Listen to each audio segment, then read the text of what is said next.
Qala al-muallifu rahimahullahu ta'ala wal ghadru walau bikafirin wal makru. Wal ghadru lan khianat walau bikafirin lan senajan kelawan wong kafir. Wal makru lan gawe makar, tipu muslihat. Wa bughdu sahabati lan sengit maring para sahabat. Wal ali lan sengit maring pira-pira keluargane Kanjeng Nabi. Was sholihin lan pira-pira wong saleh. Kaum muslimin rahimakumullah, di antara dosa hati adalah al-ghadru, berkhianat. Berkhianat meskipun kepada orang kafir. Jadi berkhianat kepada siapapun, apakah berkhianat kepada seorang muslim maupun berkhianat kepada orang kafir, maka ini hukumnya adalah haram, tidak diperbolehkan. Jika berkhianat kepada seorang kafir, orang kafir saja tidak diperbolehkan, haram, apalagi mengkhianati seorang muslim, maka tentu hukumnya juga haram. Seperti apabila misalnya seseorang memberikan jaminan keamanan kepada orang kafir, ini contoh dari mengkhianati orang kafir. Misalnya seseorang memberikan jaminan kepada orang kafir, jaminan keamanan, kamu aman. Nah, tetapi kemudian dia justru membunuhnya, maka ini namanya ghadr. Misalnya seseorang berkata kepada orang kafir, kamu aman di sini, jangan takut, kamu aman, aku tidak akan mencelakaimu.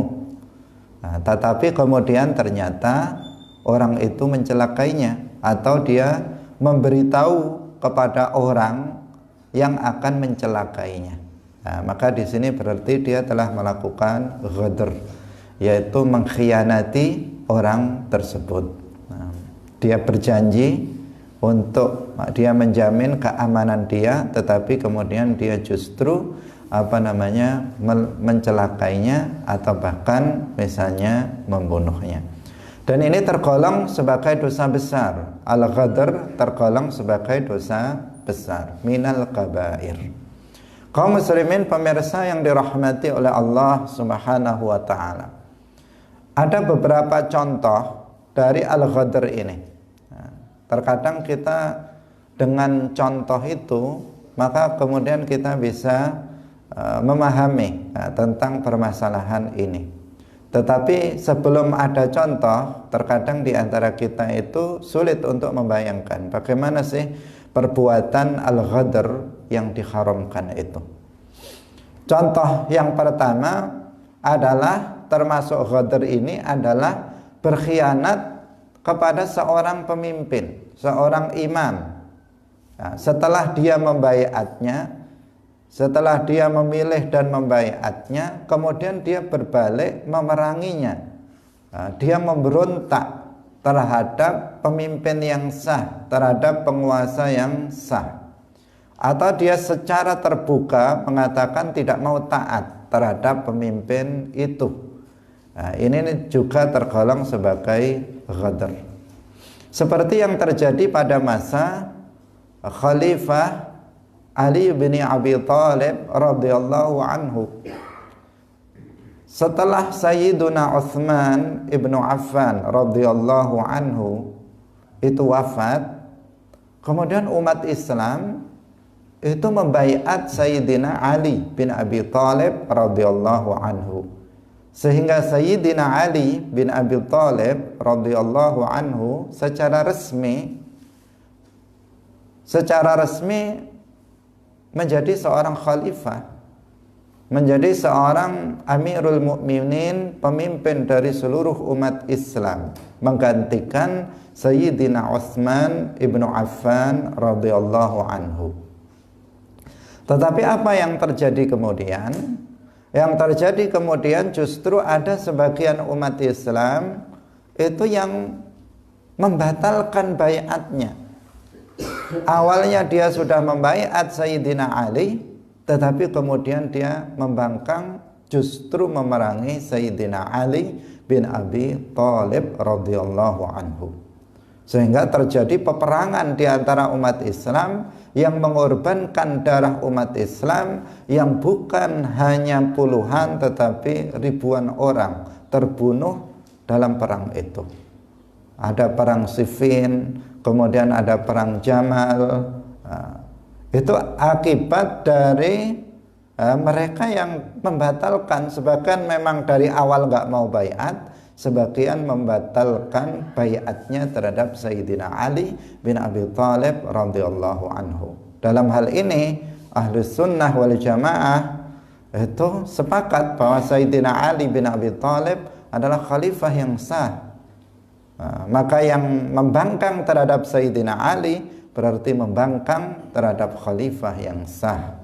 Maka mereka disebut sebagai bughat. Rasulullah Shallallahu Alaihi Wasallam menyebut mereka sebagai bughat, para pemberontak. Mereka telah melakukan al-ghadr. Di antara mereka itu ada orang-orang mulia yang melakukannya, karena memang seorang wali itu tidak maksum dari melakukan dosa besar, tidak maksum dari melakukan dosa, tetapi mereka tidak wafat kecuali setelah bertaubat kepada Allah Subhanahu wa ta'ala. Kaum muslimin rahimakumullah, saya tidak akan secara rinci menjelaskan tentang permasalahan itu. Insya Allah lain kali kita jelaskan, karena itu terkait dengan sejarah yang perlu dijelaskan secara detail.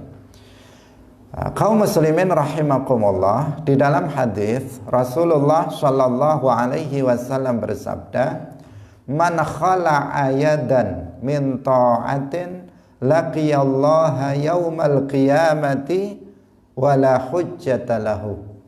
Wa man mata wa laysa fi unuqihi bai'ah mata mitatan jahiliyah." Barang siapa yang melepas tangannya dari ketaatan, membatalkan baiatnya kepada seorang imam, seorang pemimpin, maka dia akan dihisab oleh Allah pada hari kiamat dalam keadaan tidak memiliki hujjah. Barang siapa yang mati dalam keadaan pada lehernya tidak ada baiat, maka dia mati seperti orang yang mati zaman jahiliyah. Jadi hadis ini adalah menjelaskan tentang bahwa orang yang membangkang terhadap seorang khalifah, membatalkan baiatnya terhadap seorang pemimpin, ini secara umum, pemimpin, penguasa yang sah, penguasa yang sah, maka dia telah berbuat dosa besar, nanti pada hari kiamat akan dihisab dan dia tidak memiliki hujjah. Ketika dihisab, dimintai pertanggungjawaban oleh Allah Subhanahu wa ta'ala. Dikatakan dia mati mitata jahiliyah, artinya bukan mati kafir, tetapi mati dalam keadaan membawa dosa besar. Mati dalam keadaan fasik. Kaum muslimin rahimakumullah. Tetapi di sini harus diwaspadai. Harus diwaspadai, ada kelompok sekarang yang kelompok namanya Hizbut Tahrir. Ini sudah dilarang, kelompok ini sudah dilarang oleh pemerintah. Kelompok ini memotong hadis yang tadi kita sebutkan. Mereka tidak membaca hadis ini secara lengkap, secara sengaja. Mereka membacanya langsung dipotong pada sabda Rasulullah, "Wa man mata wa laisa fi unuqihi bai'ah mata mitata jahiliyah." Itu kemana-mana yang digembor-gemborkan itu saja. Sehingga mereka karena memotong hadis ini, mereka mengatakan setiap orang yang pada zaman sekarang ini mati dalam keadaan tidak membaiat seorang khalifah, maka dia matinya adalah mati kafir, mati jahiliyah. Nah, ini yang pertama keliru dalam hal konteks hadis ini, karena dia memotongnya, sehingga dia memberlakukan hadis ini untuk umat Islam pada masa sekarang. Kemudian yang kedua, dia memaknai mitata jahiliyah dengan mati kafir. Padahal para ulama memaknainya dengan mati dalam keadaan dosa besar. Nah, kaum muslimin pemirsa rahimakumullah, hadis ini harus dibaca lengkap agar tidak keliru dalam memahaminya. Kalau kita membaca hadis man khala'a yadan min ta'atin laqiyallaha yaumal qiyamati wala hujjata lahu, maka di sini menjelaskan yaitu ketika ada seorang khalifah. Ketika ada seorang khalifah yang sah, yang dimaksud adalah khalifah yang rasyidah seperti pada masa Abu Bakar, Umar, Utsman, Ali. Nah, ketika ada khalifah seperti itu, kemudian seseorang kok melepaskan baiatnya, artinya menyatakan tidak taat, membangkang, memberontak terhadap khalifah itu, khalifah yang rasyid itu, maka dia kalau mati dalam keadaan belum bertaubat, dia akan mati dalam keadaan berdosa besar. Konteksnya seperti itu. Tetapi seperti pada zaman sekarang, ketika tidak ada khalifah yang rasyid, seperti pada masa sekarang ini, maka kalau sekarang orang umat Islam tidak membaiat seorang khalifah seperti yang yang diinginkan oleh Hizbut Tahrir, maka tidak berdosa sama sekali. Karena dalam Al-Quran disebutkan la yukallifullahu nafsan illa wus'aha. Jadi Allah itu tidak membebankan seseorang kecuali apa yang sesuai dengan apa yang dimampuinya. Umat Islam sekarang ini tidak memungkinkan untuk menegakkan khilafah seperti khilafah pada masa awal Islam, seperti pada masa Abu Bakar, Umar, Utsman, Ali, dan sebagian khalifah berikutnya. Tidak memungkinkan itu, tidak memiliki kemampuan. Maka jika tidak memiliki kemampuan, maka umat Islam tidak dosa jika kemudian tidak menegakkan khilafah nubuwah seperti pada masa awal Islam, tidak berdosa. La yukallifullahu nafsan illa wus'aha. Nah, dari mana kita mengatakan tidak mampu? Sebagian orang Hizbut Tahrir mengatakan kita ini bukan tidak mampu, tetapi tidak mau. Nah, ini akidah Mu'tazilahnya keluar. Ketika kita mengatakan umat Islam ini sekarang tidak mampu untuk menegakkan khilafah nubuwah seperti pada masa awal Islam. Tetapi orang Hizbut Tahrir terkadang mereka mengatakan kita bukan nggak mampu, tapi kita nggak mau. Kalau kita mau pasti mampu. Ini namanya akidah Qadariyah. Tapi kalau dituduh Qadariyah, mereka nggak mau. Kenapa? Kalau orang mengatakan kalau mau pasti mampu, itu namanya Qadariyah. Apa berarti apa? Memastikan sesuatu, bahwa manusia itu bisa memastikan, bisa mentakdirkan apa yang dikehendaki, bahwa sesuatu yang dikehendaki manusia pasti terjadi. Kalau manusia nggak menghendaki maka nggak terjadi. Jika manusia menghendakinya maka terjadi. Mereka mengatakan kalau kita berkehendak menghendaki tegaknya khilafah, ya pasti terjadi, pasti mampu. Mereka mengatakan seperti ini. Ini kan salah satu pemahaman dari Qadariyah, seperti yang sudah kita jelaskan sebelumnya. Nah, di sini umat Islam ini sudah jelas nggak mampu. Kalau khilafah model pada masa awal-awal Islam, yang pertama misalnya tidak ada sekat-sekat negara, semuanya itu satu. Lah umat Islam sekarang menyatukan dua negara saja nggak mampu. Misalnya Indonesia dengan Malaysia jadi satu, apa bisa? Bukan main sulitnya. Apalagi semua negara Islam dijadikan satu. Itu hampir-hampir memang secara akal tidak mustahil, tetapi akal yang waras itu sangat sulit.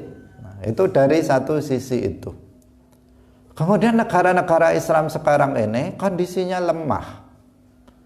Lemah dari sisi ilmu, iman, ilmu, ketakwaan, sangat lemah.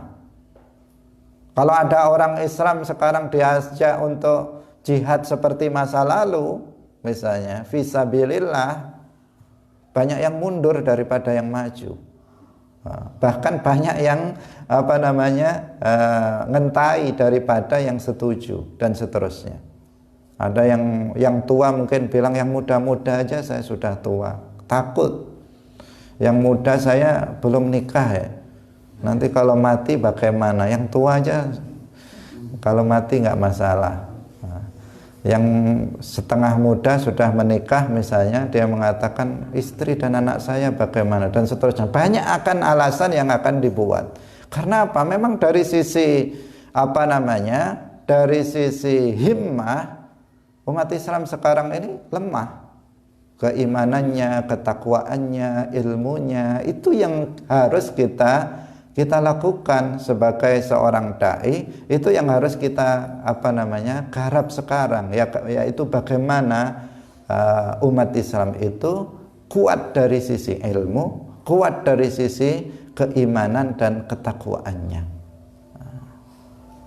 Bukan ke sana, bukan yang mengarah ke sana, mengajak jihad yang kemudian justru itu dengan konsep yang salah menurut mereka. Kaum muslimin pemirsa yang dirahmati oleh Allah Subhanahu wa taala. Belum lagi persenjataan. Dari sisi persenjataan, kalau melawan Amerika dan negara-negara Eropa, kalau kita menantang, maka itu namanya apa? Bunuh diri. Cepat sekali kita akan dihancurkan oleh mereka. Maka yang terjadi umat Islam yang akan binasa, umat Islam yang akan dirugikan dengan sebab perlakuan mereka. Karena itu Hizbut Tahrir ini sebenarnya membahayakan umat Islam, karena keberadaan mereka akan memancing kehancuran umat Islam, bukan kejayaan umat Islam, tetapi akan memancing kehancuran umat Islam dari semua sisi. Karena itu kita harus berhati-hati dengan kelompok ini. Yang memotong-motong hadis. Hadisnya mengatakan man khala ayadan min ta'atin laqiyallaha yaumal qiyamati wala hujjata lahu wa man mata wa laysa fi unuqihi bai'ah mata mitatan jahiliyah.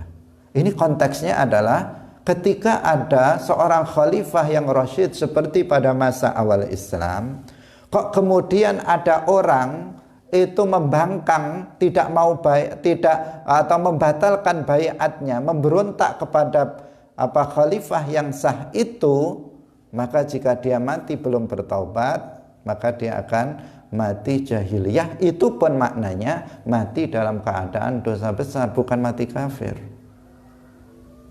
Sementara Hizbut Tahrir yang depan dipotong, langsung kemana-mana bilang man mata walaysa fi unuqihi bai'ah mata mitatan jahiliyah. Sehingga ada salah satu tokoh Hizbut Tahrir itu mengatakan, katanya semua orang, mbah-mbah kita, nenek moyang kita yang mati sejak Indonesia ini berdiri dengan dasar Pancasila, sampai sekarang bapak-bapak kita yang mati, yang nggak gabung dengan Hizbut Tahrir, maka semuanya matinya mati jahiliyah, matinya mati syirik. Wal'iyadzubillah. Ini bahaya sekali. Nah, keyakinan seperti ini bahaya sekali. Akibat apa? Memotong hadis, tidak lengkap, tidak melihat konteks hadis itu. Kenapa Rasulullah bersabda dengan sabdanya tersebut? Kaum muslimin pemirsa yang dirahmati oleh Allah Subhanahu wa taala. Kita lanjutkan kembali. Ini satu contoh. Jadi memberontak terhadap seorang pemimpin kepada seorang penguasa yang sah itu adalah salah satu bentuk pengkhianatan, al-ghadr, yang diharamkan.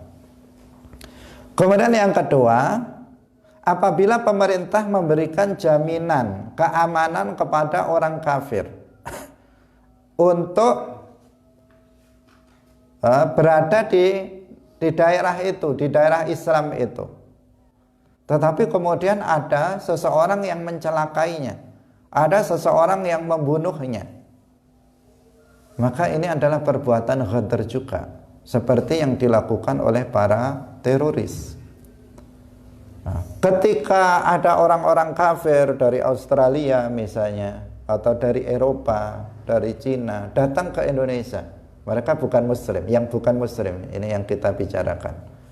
Nah, mereka datang ke Indonesia diberi visa oleh pemerintah Indonesia. Visa ini artinya izin untuk tinggal di Indonesia. Diberi izin, artinya dia diberi keamanan di Indonesia ini. Kemudian ada teroris malah ngebom dia, sehingga apa? Banyak orang kafir yang sudah dijamin keamanannya di Indonesia dengan dalam bentuk visa itu, kemudian pada mati. Maka yang dilakukan oleh teroris ini juga ghadr, itu diharamkan dalam Islam, tidak diperbolehkan. Kenapa? Nah, mereka sudah silahkan masuk, kalian aman. Ternyata ada orang Indonesia yang membunuhnya. Nah, ini namanya ghadr, mengkhianati. Al-ghadr walau bikafir, itu hukumnya adalah dosa, tidak diperbolehkan. Itu mereka sudah dijamin keamanannya di Indonesia oleh negara, memberikan keamanan, pemerintah memberikan keamanan kepadanya, maka kita nggak boleh mengganggu mereka, tidak boleh mencelakai mereka. Nah, ini salah satu contoh. Dalam Al-Quran disebutkan, wa in ahadum minal musyrikin astajaraka fa'ajirhu hatta yasma'a kalam Allah. Nah, tidaklah seseorang dari orang-orang musyrik meminta perlindungan kepadamu, maka lindungilah dia agar dia mendengar bacaan ayat-ayat Al-Quran. Jadi kalau mereka meminta perlindungan kemudian dilindungi, maka nggak boleh kemudian ada seseorang yang berkhianat kemudian mencelakainya. Dalam hadis Rasulullah Shallallahu Alaihi Wasallam bersabda, man ammana rajulan ala damihi thumma qatalahu fa ana bari'un minhu walau kana al-maqtulu kafiran. Rasulullah bersabda, barang siapa yang memberi keamanan kepada seorang laki-laki atas darahnya, artinya dia tidak akan membunuhnya, thumma qatalahu, ternyata kemudian setelah diberi jaminan keamanan, thumma qatalahu, kemudian dia membunuhnya, fa ana bari'un minhu, maka aku Rasulullah terbebas darinya, meskipun orang yang dibunuh itu adalah kafirun, orang kafir. Nah, seperti itulah ajaran Islam. Nah, maka apa yang didakwakan oleh kelompok-kelompok radikal, ekstrim, teroris ini menyalahi ajaran Islam. Mereka mengatasnamakan jihad untuk Islam, tetapi sesungguhnya apa yang mereka lakukan itu bertentangan dengan ajaran Islam. Maka kita harus waspada, hati-hati, jangan sampai kita terpengaruh oleh pemikiran-pemikiran mereka. Kaum muslimin rahimakumullah. Ini contoh yang kedua. Contoh yang berikutnya, ini yang mungkin terjadi pada diri kita. Apabila seorang muslim misalnya bertransaksi jual beli dengan orang kafir, kemudian dia mengkhianatinya dalam timbangan dan takaran, maka ini juga termasuk ghadr kepada seorang muslim atau kepada orang kafir. Misalnya seseorang dia punya punya toko, kemudian lihat dia ada orang kafir yang beli kepada dia, kemudian dia mempermainkan timbangannya, mengkhianatinya timbangannya, sehingga dia beli 5 kilo, jadinya cuma 4,5 kilo karena timbangannya dipermainkan. Nah, ini apa namanya? Ini juga al-ghadru walau bikafirin. Jika itu dilakukan kepada muslim, jelas dosa. Itu termasuk perbuatan tatfif. Fawailul lil mutaffifin, yang mendapatkan ancaman yang berat, azab yang berat nanti di akhirat. Nah, jika itu dilakukan kepada orang kafir, itu juga termasuk dosa.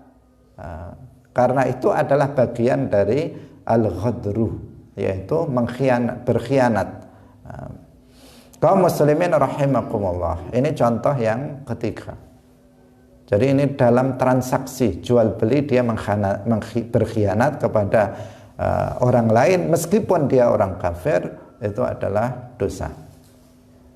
Kemudian misalnya ada orang kafir menitipkan barang kepada seorang muslim, kemudian dia menyia-nyiakan titipan tersebut, dia merusaknya, dia mengingkarinya bahwa orang tersebut telah titip kepadanya ketika si pemilik barang itu mengambilnya. Ini juga termasuk ghadr. Misalnya ada orang kafir titip sesuatu, titip HP kepada si A yang muslim. Kemudian setelah si kafir yang titip ini datang kepadanya mengatakan, mana HP saya, mau saya ambil. Kemudian dia bilang, kapan kamu titip ke saya? Nggak pernah kamu titip kepada saya. Mengingkarinya, dia mengkhianati orang tersebut. Meskipun orang tersebut orang kafir, ini termasuk perbuatan ghadr. Apalagi kalau yang orang tersebut yang titip adalah seorang muslim, dia perlakukan seperti itu, maka apalagi termasuk juga termasuk jenis dosa maksiat. Kemudian yang berikutnya, contoh yang terakhir, apabila seorang muslim membeli sesuatu kepada orang kafir dengan hutang, kemudian ia mengingkarinya, ia mengatakan, saya nggak punya hutang kepadamu, sudah saya bayar ketika aku membelinya. Orang seperti ini kan banyak, orang seperti ini banyak. Sesama muslim itu juga banyak. Dia jelas-jelas beli dari kita, tetapi setelah sekian lama kita tagih, dia bilang, sudah saya bayar seminggu yang lalu. Padahal belum dibayar, dia bilang sudah saya bayar. Nah, ini akhirnya kan kita bingung, gimana? Wong di catatan nggak ada. Jadi kita kan kemudian berpikir, apa belum saya catat ya, dan seterusnya. Karena dia mengingkari bahwa dia memiliki hutang kepada kita. Ini orang seperti ini juga juga tergolong sebagai melakukan ghadr. Meskipun yang dikhianati itu orang kafir, yang dihutangi itu orang kafir, kemudian dia bilang kepada orang kafir itu, saya sudah bayar kepada kamu, maka ini tetap dosa. Kaum muslimin rahimakumullah, pemirsa Madu TV yang dirahmati oleh Allah Subhanahu wa ta'ala. Jadi semua bentuk al-ghadru, pengkhianatan kepada orang lain, apakah itu kepada orang muslim ataukah kepada seorang kafir, itu tidak diperbolehkan. Itu hukumnya haram. Rasulullah Shallallahu Alaihi Wasallam itu digelari sejak kecil dengan Muhammad Al-Amin, yang terpercaya. Kenapa? Karena beliau kalau dititipi sesuatu tidak pernah berkhianat. Dia tidak pernah berkhianat sama sekali kepada orang lain, meskipun kepada orang kafir. Sehingga ketika Rasulullah Shallallahu Alaihi Wasallam itu hendak hijrah ke Madinah, ketika itu namanya Yasrib atau Thaibah, itu Rasulullah meninggalkan Sayyidina Ali. Kenapa Sayyidina Ali ini ditinggalkan? Padahal secara logika, kalau Sayyidina Ali diajak sekalian itu aman. Kenapa? Rasulullah kan keluar dari rumah, kemudian beliau mengambil debu dengan membaca awal surat Yasin, kemudian tertidur semua. Kalau Sayyidina Ali diajak keluar sekalian kan aman. Tetapi justru Sayyidina Ali suruh tetap tinggal di rumah dan menempati tempat tidur Rasulullah. Yang ini taruhannya adalah nyawa. Jika langsung misalnya dibunuh tanpa berpikir, maka itu Sayyidina Ali akan meninggal. Nah, kenapa Sayyidina Ali ditinggalkan, tidak diajak untuk berhijrah bersama Nabi, bersama Abu Bakar As-Siddiq radhiyallahu anhu? Ternyata karena Rasulullah itu banyak dititipi barang oleh orang kafir. Jadi orang kafir itu meskipun mereka nggak mau beriman, mereka tidak mau mengimani Nabi, tapi mereka percaya dalam urusan duniawi, itu mereka percaya Nabi Muhammad itu nggak pernah khianat, nggak pernah berbohong, nggak pernah khianat. Sehingga banyak barang-barang itu dititipkan kepada beliau. Karena itu beliau harus mengembalikan barang itu sebelum beliau pergi ke hijrah ke Madinah, ke Yasrib. Maka barang-barang ini, barang-barang titipan ini harus dikembalikan kepada pemiliknya. Maka tugas dari Sayyidina Ali bin Abi Thalib radhiyallahu anhu itu adalah mengembalikan barang-barang ini kepada pemiliknya. Nah, sampai seperti itu. Nah, kalau kita mungkin ini orang-orang kurang ajar yang titip ini, sudah bawa aja sekalian. Mungkin seperti itu. Nah, justru orang kafir yang sebagian mereka akan bersepakat membunuh beliau, ini justru barang-barangnya barang-barangnya diminta Sayyidina Ali untuk mengembalikan kepada pemiliknya sebelum nanti Rasulullah meninggalkan kota Makkah. Inilah bentuk amanah dari Rasulullah Shallallahu Alaihi Wasallam. Beliau semua para nabi memiliki sifat amanah. Tidak ada seorang nabi yang khianah, baik dalam urusan agama maupun dalam urusan dunia. Dalam urusan dunia seperti yang tadi kita ceritakan, bagaimana Rasulullah sangat amanah. Apalagi dalam urusan agama, apa yang dipercayakan oleh Allah kepada beliau untuk disampaikan kepada umatnya, maka akan beliau sampaikan tanpa menambah, tanpa mengurangi, tanpa merubahnya. Nah, dari Allah ini haram, maka disampaikan haram.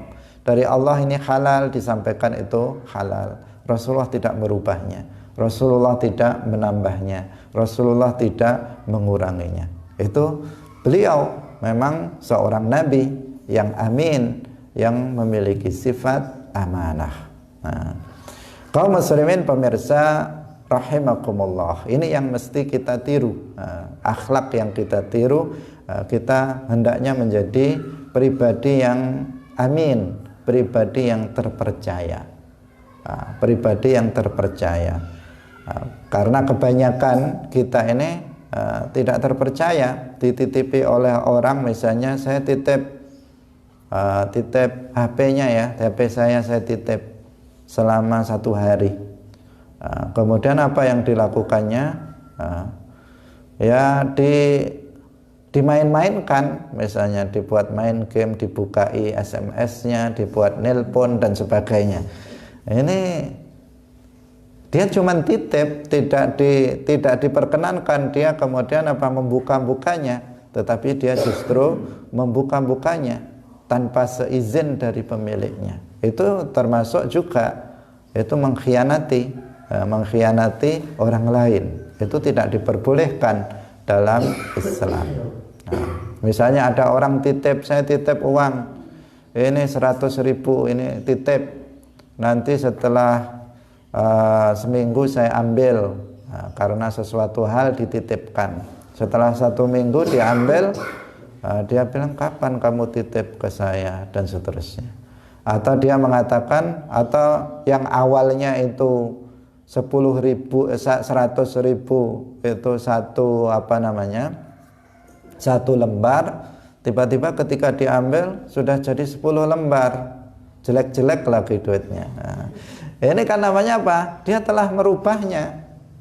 Orang ini titip, meskipun jumlahnya tetap sama, tetapi kan dia melakukan sesuatu tanpa seizin pemiliknya.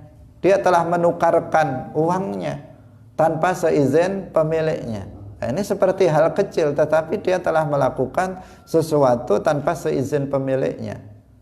Nah, ini sesuatu yang tidak terpuji dalam agama, dalam ajaran agama. Nah, ini hal-hal yang seperti itu tidak pernah dilakukan oleh Rasulullah Shallallahu Alaihi Wasallam, yang hendaknya kita teladani beliau. Kaum muslimin pemirsa Madu TV yang dirahmati oleh Allah Subhanahu wa Ta'ala, kita lanjutkan. Di antara dosa hati berikutnya adalah al-makru. Al-makr, melakukan tipu daya. Tipu daya itu adalah, atau al-makr adalah mengenakan bahaya terhadap seseorang dengan cara sembunyi-sembunyi. Dengan cara sembunyi-sembunyi, itu makr. Jadi dia ingin mencelakakan orang lain tapi tidak terang-terangan, melalui cara halus, melalui cara yang tidak diketahui oleh orang, melalui cara yang tidak diketahui oleh orang. Misalnya melihat temannya, oh dia mau datang, atau dia mau lewat depan situ, udah terus dikasih paku di depan situ misalnya, orang nggak tahu. Kemudian dia berjalan, kemudian ya gembos sepedanya. Karena apa? Secara sembunyi-sembunyi dia dicelakai oleh orang itu. Nah, itu contoh yang mudah. Dia nggak mau terang-terangan mencelakainya, tetapi dia secara sembunyi-sembunyi di belakangnya, di belakang orang tersebut, tanpa sepengetahuan orang tersebut, sehingga orang nggak menyangka kalau dia sedang disakiti oleh orang lain secara sembunyi-sembunyi. Nah, sebagian orang lebih sadis daripada itu, lebih sadis daripada itu, misalnya dengan cara apa? Menyantetnya. Dia karena nggak senang, ingin menyakiti orang lain, ingin membunuh orang lain, kemudian dia datang kepada dukun untuk melakukan sihir, menyantet orang itu sehingga dia mati. Ini namanya apa? Makr. Perbuatan seperti ini adalah perbuatan makr, melakukan tipu daya, ingin mencelakai, ingin membunuh seorang muslim secara sembunyi-sembunyi yang tidak diketahui oleh orang. Ini orang yang melakukannya jatuh kepada dosa besar.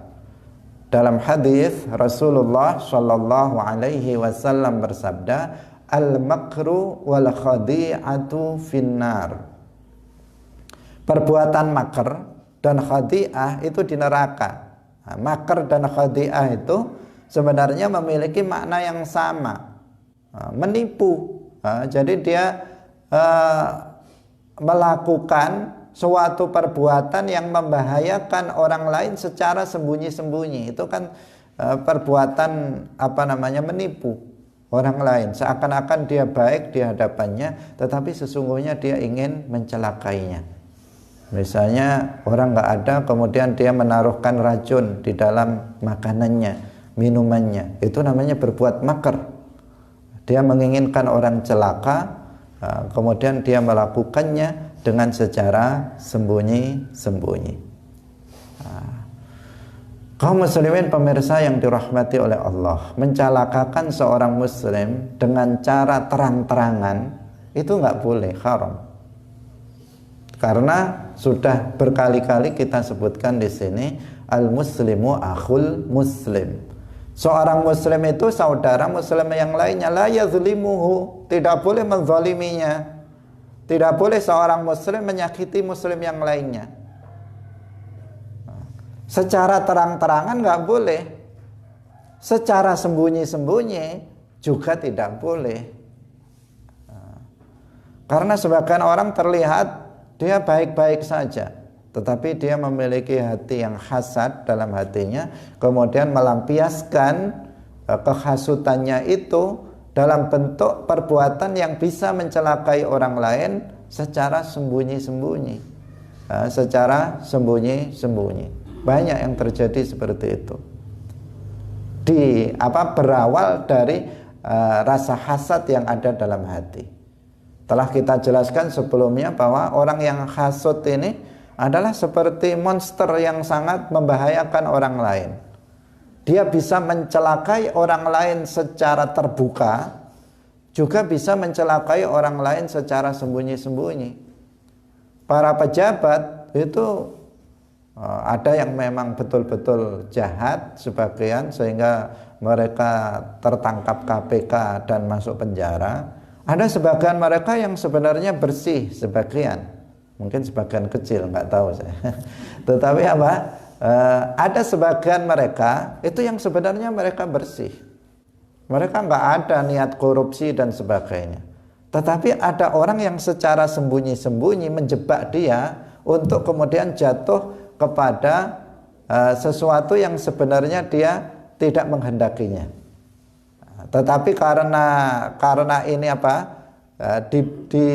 dilakukan makar oleh seseorang untuk menjebaknya agar dia jatuh dari jabatan menteri atau dari jabatan tertentu, kemudian dia bisa naik menggantikan posisi dia, maka dilakukanlah cara-cara tertentu agar kemudian dia tertangkap, otomatis terguling, kemudian dia bisa naik menggantikan posisi orang tersebut. Ini ada. Yang semuanya berasal dari hasad itu. Kemudian seseorang bisa mencelakai orang lain secara terbuka maupun secara makar dan khadi'ah. Dan ini sangat berbahaya. Makar ini sangat berbahaya. Karena apa? Kita nggak bisa mewaspadainya. Karena itu bisa jadi teman kita sendiri, bisa jadi dia orang dekat kita sendiri yang melakukan perbuatan itu untuk kita, untuk mencelakai diri kita. Sehingga kita harus senantiasa meminta perlindungan kepada Allah Subhanahu wa taala. Setiap pagi dan sore kita senantiasa membaca tahsin. Istiqomah kita membaca tahsin. Tahsin itu adalah wirid-wirid untuk jaga diri kita. Karena kita selalu dalam ancaman, baik ancaman secara terbuka maupun secara sembunyi-sembunyi. Itu terjadi, kita mewaspadainya, karena tidak semua orang baik itu orang lain senang kepadanya.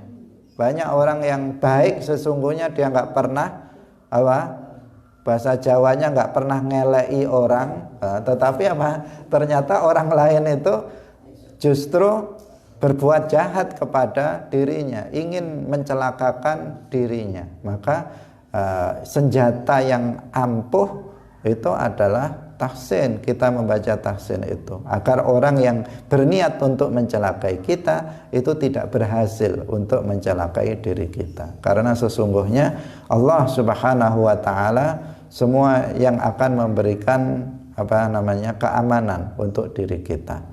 Meskipun 1000 tukang sihir berusaha untuk mencelakai kita, kalau Allah menjaga kita, maka tidak akan mempan.